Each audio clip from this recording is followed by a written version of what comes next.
you really want it to stay on the lawn for, obviously as long as possible before the rain comes down. Yeah.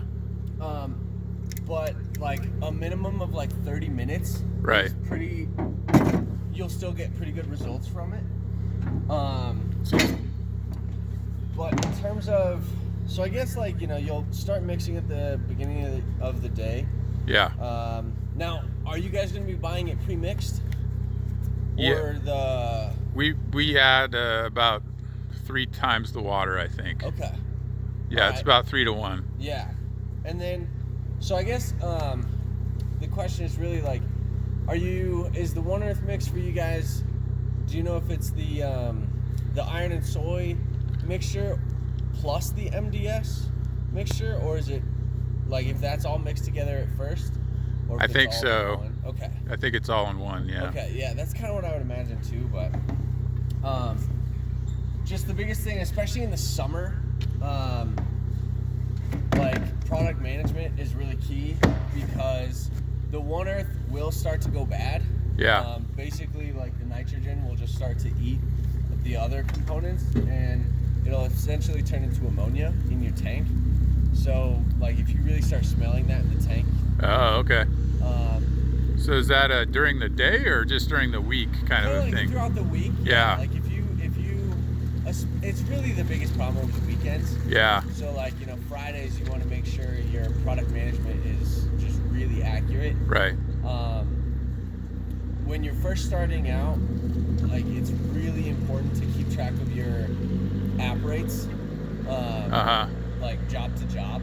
Right. So, because you also have to record how much product you use for the EPA regulations and everything. Right. So, you really want to get into the habit of checking your levels at like before and after each job, just so you know exactly how much you put down.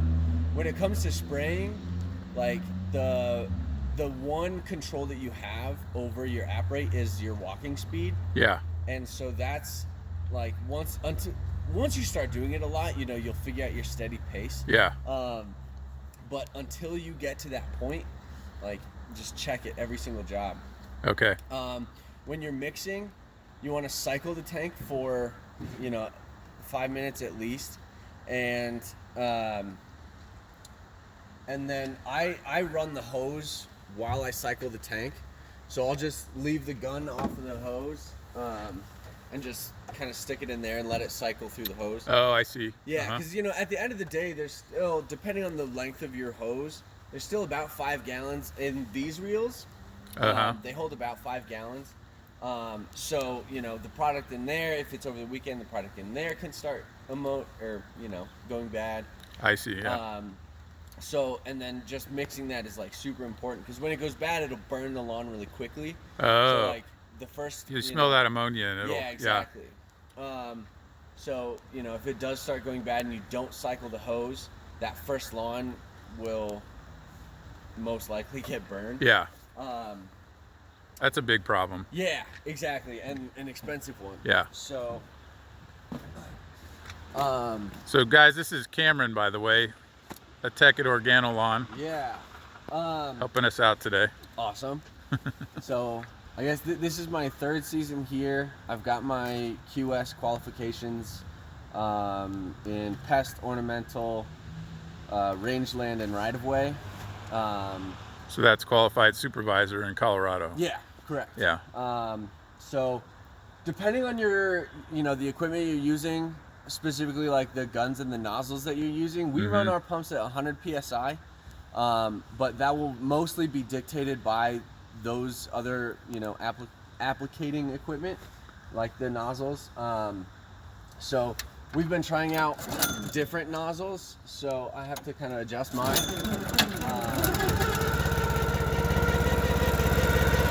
And again, like we're using a different Zeta pump on this truck.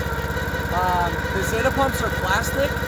The regular like standard Honda pumps are kind of metal on the inside. Yeah. The One Earth can actually eat away at the inside of the pump.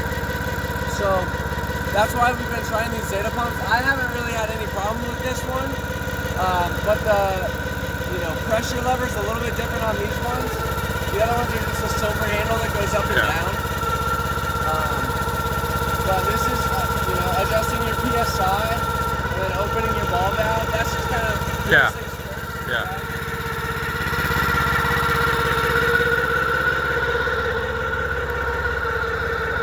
Some reels will have secondary ball valves here. Mine doesn't, which, I think is convenient. But, Yeah. And of course, they're all going to be familiar with running through the filters and stuff like that. Yep. So, you always want to keep your high pressure filter clear. If you run your high pressure filter every day, and all it takes is like a quick burst, your nozzle won't clog up nearly as much. Okay. So, and that's, the One Earth can actually stain like wooden untreated fences and even porous rock, stuff like that. How about house siding and stuff like house that? House siding, yeah. Like, iron is just pretty powerful. Have you ever seen it do anything to like hardscape? No, because it's water soluble. Okay. Like if you spray the concrete, it'll just wash off. Yeah. With like a hose, so that's okay. We carry these little squirt bottles. It's kind of it's just a really low tech. Yeah, it's kind of stuck in there, but it's just a really low tech way to, like, if you spray a fence, you gotta clean it off. Clean it off right away. Yeah. Otherwise, it'll stain, and then you gotta go back and Right. fix the fence. And Right. it's just, Brad calls it death by 1,000 cuts. But that's why I bring up clearing that nozzle every day. Yeah. Is because you'll get, like, the spray pattern on these is like a cone, and you'll get one stream of that flies off in a crazy direction if it gets clogged, and that's what's gonna hit a fence. Right. So just keeping like a squirt bottle or something. We thought about the idea of having squirt guns, but So with the pump, you said, does it eat away at the metal one? Is what you found? So you're trying the plastic? Yeah, exactly. Okay. All right.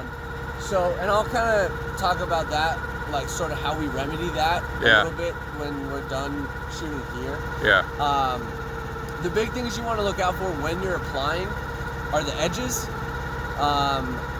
and dry spots. Okay. So the iron is safe for the grass, but it's still relatively stressful. Right. So a spot that's already stressed out, like a brown, a brown spot or something like that, you kind of want to apply a little bit lighter there, which basically just means walking just a little faster. Okay. Right?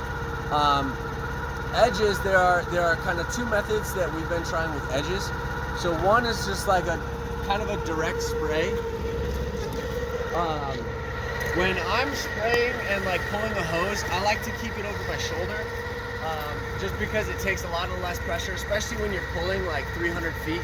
It's really heavy. I like to hold it here. Some of the guys hold it behind their backs. Here, some guys even hold it in front. It's really just, whatever's comfortable. But when you're spraying the edges, one of the methods is to point really close, like directly to the ground, and then walk really, really quickly. So that way you want to walk faster because it's a more direct spray, so the spray is really concentrated, and there's a higher chance of, it's wet, of burning the lawn that way. So let me go restart my motor. Yeah.